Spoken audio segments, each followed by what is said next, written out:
¿Qué tal? Un saludo a todos, espero que estén muy bien. Me veo nuevamente llamado a hacer un reportaje sobre la guerra que se desarrolla en Europa. Como pueden haber notado, hay un nuevo héroe que se ha ganado el corazón de muchas personas en todo el mundo. El presidente de Ucrania, Volodymyr Zelensky, ha pasado de ser protagonista de espectáculos de comedia a ser ahora protagonista de la prensa internacional en todas partes. Muchas personas en muchas partes del mundo lo aplauden como un nuevo referente de la democracia mundial. Muchos de los que de hecho hace pocos meses estaban a favor de cercenar la libertad y los derechos de toda la población que no quisiese inocularse determinado medicamento, hoy día aplauden fervientemente y expresan su solidaridad por la libertad y los derechos del pueblo ucraniano. Algunos incluso llegan al atrevimiento de creer que Zelensky, el presidente de Ucrania, es el que manda y toma las decisiones en Ucrania. Por eso, en este video les vamos a presentar quién es verdaderamente Volodymyr Zelensky y quiénes son los que mueven los hilos detrás de este señor que está a punto de ser nominado a Premio Nobel de la Paz. Zelensky es un perfecto caso representativo de las investigaciones que hemos venido desarrollando sobre el fenómeno globalista, de la construcción por parte del poder mundial de un líder de cartón que en modo alguno representa los intereses legítimos de Ucrania. Cuando terminen de ver todos los datos que les voy a presentar, les va a parecer surreal que este señor, bañado en corrupción, negocios turbios y despotismo, esté siendo hoy la cara internacional de la lucha por la dignidad y la soberanía. Por último, antes de arrancar, debo señalar que yo estoy muy lejos de ser pro Putin o pro Rusia. Yo soy venezolano y mis intereses políticos son los de Venezuela y el mundo hispanohablante. De lo que sí estoy convencido es que se ha desarrollado una caricatura muy reduccionista de lo que significa el gobierno de Vladimir Putin. Caricatura hecha tanto por sus detractores como por sus partidarios. En este canal buscamos explicar, buscamos intentar entender con total independencia sin hacerle porras a nadie.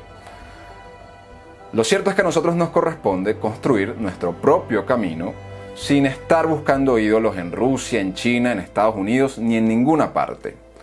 Ahora sí, empecemos con este programa. Les habla Reinaldo Carrillo, esto es Primero la Verdad y los invito a suscribirse al canal y a seguirnos en nuestra cuenta de Instagram que pueden conseguir debajo de este video. Bien, debemos tener presente que en el siglo XX, Rusia y el mundo libre occidental fueron los principales expertos y pioneros en propaganda y manipulación de la información bajo la fachada de periodismo, de academia, de ciencia o de entretenimiento. Manipulación que desde luego ambos bandos están empleando en esta guerra. Por ello es esencial que conozcamos quién es realmente este nuevo héroe del momento, el presidente Zelensky, para que no seamos víctimas de la guerra que hay actualmente por ganarse nuestra mente y nuestra alma. Gracias al trabajo de diversos medios de investigación rusos y ucranianos y el trabajo de diversos periodistas independientes a lo largo del mundo, les voy a presentar los aspectos esenciales de esta trama que es digna de la ficción y de un mundo totalmente invertido. Un primer punto muy llamativo, por más contradictorio que pueda parecer, es que Volodymyr Zelensky, el presunto patriota ucraniano, trabajó indirecta y directamente gran parte de su vida para los intereses de Rusia y de Vladimir Putin, hasta que hace unos años cambió de bando. La historia, que tiene otros elementos bastante controversiales, es la siguiente.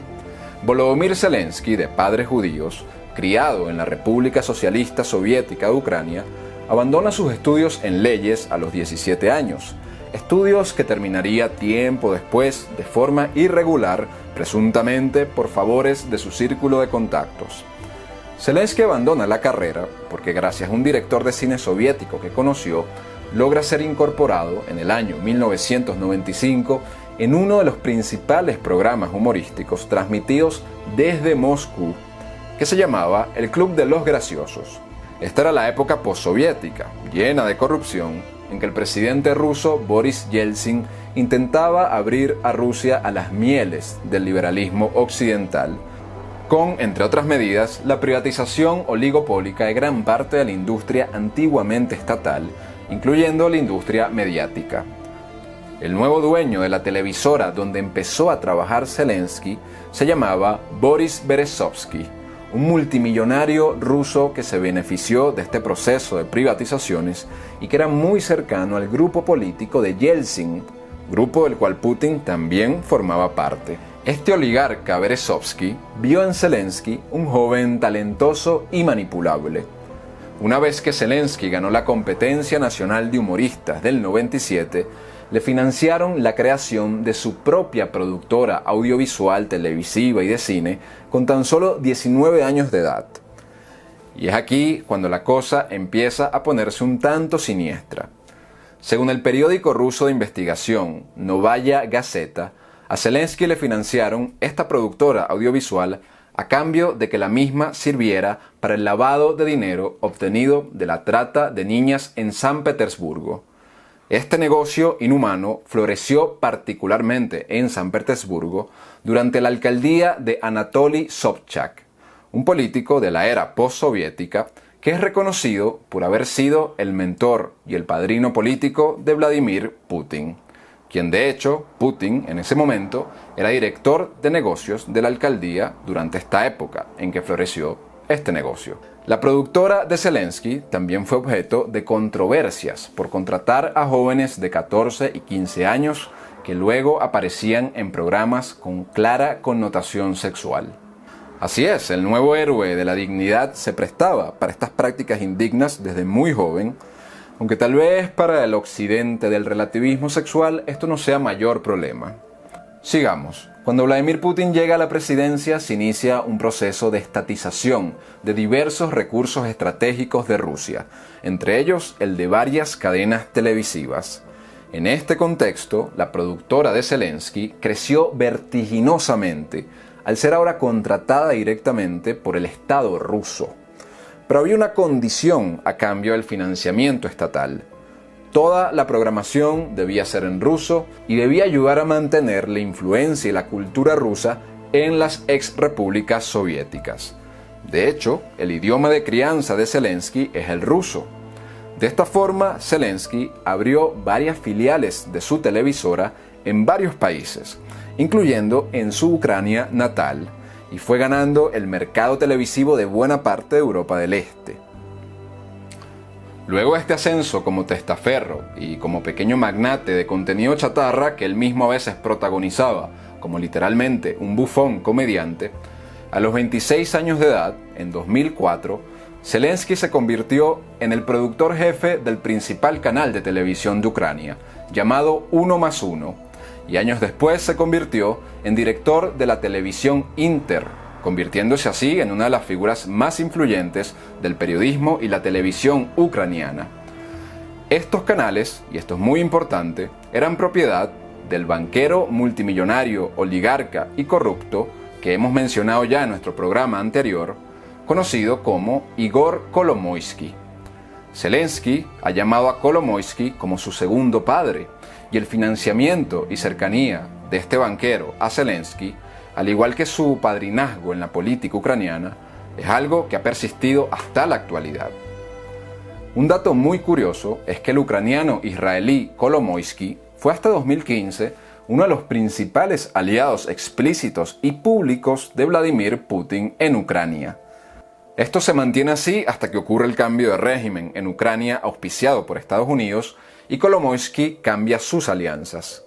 Antes de esta coyuntura, según la agencia periodística Ukrinform, Putin tomaba créditos artificialmente caros del Private Bank, banco propiedad de Igor Kolomoisky, a cambio de que en su conglomerado mediático que se difundía en toda Ucrania, prevaleciera el idioma, la cultura y la propaganda rusa. Luego, frente al descenso de popularidad de su programación ante un público que pedía idioma ucraniano, el primer ministro de Ucrania, Viktor Yanukovych, político también corrupto y cercano a Putin, cuando todavía no era presidente, le tiró un salvavidas al conglomerado de Kolomoisky y Zelensky, destinando subsidios estatales de los ucranianos a estos canales. Años después, no por casualidad, los medios de Kolomoisky, dirigidos en buena parte por Zelensky, fueron instrumentales en la victoria de Viktor Yanukovych a la presidencia de Ucrania en el 2010, al igual que favorecieron mediáticamente muchos de sus actos represivos y sus encarcelamientos políticos. De manera que Zelensky, el presunto patriota ucraniano, defensor de la soberanía y de la libertad, tenía más de 10 años sirviendo a la propaganda rusa, además de favorecer mediáticamente y encubrir mediáticamente la represión política del gobierno ucraniano. Paralelo a todo esto, la fortuna de Kolomoisky crecía sin parar. Tenía negocios en la banca, en la energía, en los medios y empezaba a fortalecer, y esto es muy importante también, conexiones con la clase política de Estados Unidos, de Israel y de Europa, por lo que eventualmente comenzó a alejarse de Putin y abogar por un acercamiento de Ucrania al mercado común europeo y occidental. Mientras tanto, Zelensky escaló al consejo directivo del conglomerado mediático de Kolomoisky y su productora personal, la de Zelensky, seguía operando desde Moscú. Yanukovych gobierna por 4 años hasta que llegan las fuertes protestas de 2014, luego de firmar un acuerdo de acercamiento con Rusia y rechazar el acuerdo con la Unión Europea. Estas protestas, contando con el apoyo y la operación política de agentes supranacionales, lograron instalar un nuevo gobierno amigo de la Unión Europea y de Estados Unidos. En estas revueltas, Kolomoisky le suelta la mano a Putin y a Yanukovych, ofrece una cobertura mediática a favor de las protestas, exagerando incluso las muertes de la represión. Como les dijimos, Kolomoisky ya tenía tiempo tejiendo alianzas tanto con el Partido Demócrata como con el Partido Republicano de los Estados Unidos, especialmente con Joe Biden y con George Soros, quien ya tenía una fuerte presencia en Ucrania gracias a su fundación, la Open Society. De esta forma, Kolomoisky se convierte en un agente fundamental para la consolidación del nuevo régimen ucraniano, tanto antirruso como pro-occidental, que había desplazado a Viktor Yanukovych. Entre otras cosas, Kolomoisky se trajo en su avión privado al famoso senador republicano John McCain, y en medio de las tensiones ucranianas en 2014, McCain y Kolomoisky coordinaron la controversial creación de la fuerza paramilitar llamada Batallón Azov, que hoy está dando mucho de qué hablar y que desde 2014 ha combatido con actos de guerra contra los partidarios de Yanukovych y los secesionistas prorrusos de la región del Donbass, incluyendo a civiles. Cuando Yanukovych huye del país, el Parlamento ucraniano designa a un presidente provisional, llamado Alexander Turnichov. Turnichov, por petición directa de Joe Biden, nombra a Kolomoisky, nuevo gran socio del globalismo financiero, como gobernador de la provincia de Dnipropetrovsk, región rica en minerales y recursos energéticos. Cuando Putin toma Crimea luego del referendo, una de las respuestas del presidente provisional de Ucrania fue prohibir en Ucrania la programación en televisión y cine en idioma ruso. Y aquí es donde nuevamente entra en escena nuestro protagonista Volodymyr Zelensky, que queda en medio de esta disputa, pues no olvidemos que seguía siendo benefactor de Moscú a través de su productora personal y seguía siendo benefactor de Kolomoisky a través de los trabajos que tenía en las principales televisoras de Ucrania. No obstante, Zelensky se mantuvo fiel a su segundo padre, como él lo llamó, al oligarca israelí ucraniano Igor Kolomoisky. Aunque se mostró reacio a cancelar su programación en ruso, tanto en Ucrania como en cualquier parte donde ésta estaba dirigida, finalmente aceptó cerrar sus oficinas en Moscú. En esta nueva coyuntura, como gobernador de esta región minera, Igor Kolomoisky se hace con el control de la industria del gas ucraniano a través de la nombrada empresa Burisma Holding. Y es en este momento que se desarrolla una de las más escandalosas y probadas tramas de corrupción de la mano del actual presidente de los Estados Unidos, Joe Biden. Pues en este mismo año 2014 es cuando Hunter Biden, hijo de Joe Biden, es nombrado miembro de la junta directiva de Burisma Holding, que mediante las gestiones del nuevo gobierno ucraniano títere de Washington, se convierte esta empresa en una suerte de monopolio del gas, de la minería y del petróleo en Ucrania. Esta empresa ya estaba siendo investigada por el FMI y por la Fiscalía ucraniana por malversación de fondos y por lavado de dinero. Durante los años subsiguientes, y todo esto está plenamente documentado, mediante malversación de fondos y negocios opacos de todo tipo en Ucrania, el conglomerado de Kolomoisky le envió a la familia Biden decenas de millones de dólares robados a los ucranianos. Además, las investigaciones que pesaban sobre Burisma desaparecieron de la noche a la mañana por medio de las gestiones de Estados Unidos. Esto el mismo Biden lo presumió públicamente. Esta es la clase de joya oligárquica, socio del globalismo financiero, que maneja los hilos de nuestro protagonista, héroe de la democracia occidental, llamado Zelensky. Luego de la salida del presidente provisional ucraniano, entra en 2014 a la presidencia Petro Poroshenko, quien era nada más y nada menos que el asesor en jefe de la filial de la Open Society en Ucrania. Pueden ver cómo en 2014 Poroshenko le entrega el reconocimiento de la Orden de la Libertad a George Soros. Aunque el presidente Poroshenko y la dupla Kolomoisky-Zelensky se apoyaron y se llevaron bien al principio, a medida que las ambiciones de esta dupla iba creciendo, se ganaron también el visto bueno de George Soros. Mientras la cadena televisiva de Kolomoisky empezó a hacer férrea oposición al presidente Petro Poroshenko, muy oportunamente, con gran precisión, Zelensky produjo y protagonizó la serie televisiva con mayor financiamiento en la historia de Ucrania, la cual tuvo un gran alcance y fue transmitida por Netflix, empresa que tiene a Soros entre sus principales accionistas. Esta es la famosa serie de la que ya habrán escuchado, llamada El Servidor del Pueblo, en la que un humilde profesor termina siendo de la noche a la mañana presidente de Ucrania. Señores, es necesario entender que este tipo de operaciones mediáticas con profecías autocumplidas es una de las formas sin escrúpulos y premeditadas en las que opera el poder. La serie termina siendo todo un éxito y con la pérdida de poder de Poroshenko se anuncia a Volodymyr Zelensky como candidato presidencial, con gran financiamiento público de Kolomoisky y con apoyo mediático nacional e internacional de este supuesto hombre antisistema que desafiaba la política convencional. Una vez electo como presidente, la situación de Ucrania pasó de mal a peor. Los resultados los vemos hoy a la vista. No tardó Zelensky en aparecer implicado en casos de corrupción de los revelados por Pandora Papers, en los que señalaban que tenía más de 41 millones de dólares sin declarar en paraísos fiscales por operaciones fraudulentas de la mano de su verdadero jefe, Kolomoisky. A su vez, la situación económica y política de Ucrania siguió en muy mal estado. No olvidemos que Ucrania es uno de los países más pobres y corruptos de Europa. Y para colmo de muchos, en Ucrania, que estaba en medio de un conflicto bélico con las regiones separatistas del Donbass, que venía de la crisis de Crimea y que estaba en medio de fuertes tensiones entre la hegemonía de Estados Unidos y la hegemonía de Rusia, Zelensky no consigue a nadie mejor para nombrar como director de Seguridad Nacional de Ucrania que a su mejor amigo, un camarógrafo devenido en actor de reparto y antiguo fotógrafo oficial de la familia Kolomoisky, llamado Iván Bakanov. Este es el tipo de acciones del nuevo héroe del mundo occidental, y no es casualidad que Rusia haya entrado y arrasado tan fácilmente en Ucrania en lo que va de guerra hasta ahora. Aunque Putin se negó a felicitar la victoria de Zelensky a la presidencia, Zelensky igual buscó acercarse a Putin con el supuesto fin de facilitar un acuerdo pacífico sobre la crisis de Crimea y del Donbass. No olvidemos que Putin fue el principal benefactor de Zelensky por gran parte de su carrera.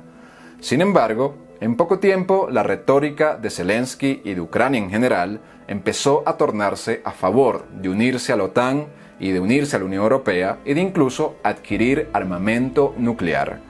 Esto se fue intensificando y esto, sumado a un largo historial que les recomiendo ver en nuestro video anterior, fue el desencadenante de la invasión rusa a suelo ucraniano. Gracias al trabajo de medios de investigación ucranianos y rusos y de periodistas independientes como César Vidal y Nicolás Moraz, les he podido presentar los aspectos más esenciales de esta trama.